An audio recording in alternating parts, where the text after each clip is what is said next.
નમસ્કાર વિદ્યાર્થી મિત્રો, આજે આપણે કયા સ્ટાન્ડર્ડમાં આવ્યા છીએ?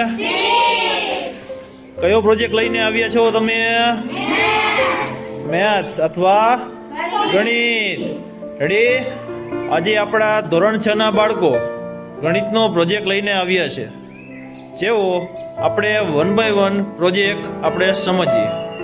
ચાલો, આજે ધોરણ 6 ના વિદ્યાર્થી ધ્યેય અને ધૈર્ય બંને કેલ્ક્યુલેટર લઈને આવ્યા છે, જેમાં તેમને સરવાળો, બાદબાકી, ગુણાકાર, ભાગાકાર તથા બરાબરનો ઉપયોગ કરીને એક કેલ્સી સ્વરૂપે મસ્ત મજાનું પ્રોજેક્ટ બનાવ્યો છે.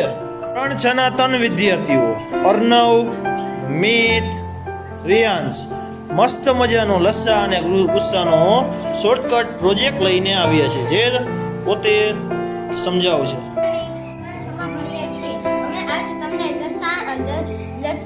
લસા વિશે કહીશું. લસાનું પૂરું નામ લઘુત્તમ સામાન્ય અવયવ છે.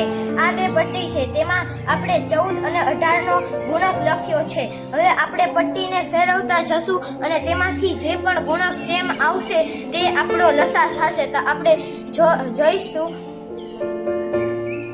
126 અને 126. તો 14 અને 18 નો લસા 126 મળશે.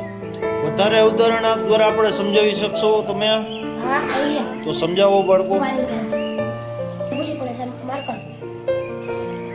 ચાલો વિદ્યાર્થીઓ બીજું ઉદાહરણ દ્વારા આપણે સમજાવશે. ચાલો બાળકો, કઈ બંને સંખ્યા લીધી તમે? આપણે 20 અને 12 સંખ્યા લીધી છે. તો આપણે આ બે ગુણકમાં જોઈશું કઈ કઈ સંખ્યા સેમ આવે છે. તે સૌપ્રથમ સેમ આવતી સંખ્યા કઈ છે? તો કે સૌપ્રથમ સેમ આવતી સંખ્યા કઈ છે? તો કે 60 છે. ચાલો 20 માં પણ કઈ છે સંખ્યા? તો કે 60 છે. 60 શું થયો તેમનો? Very good. ચાલો આપણે હવે તમે તમારી રીતે તમારા વિદ્યાર્થીઓ સાથે અલગથી ડિસ્કસ કરી શકશો અને તેમને લસા અને ગુસ્સાની શોર્ટકટ તમે શીખવાડી શકશો. Thank you.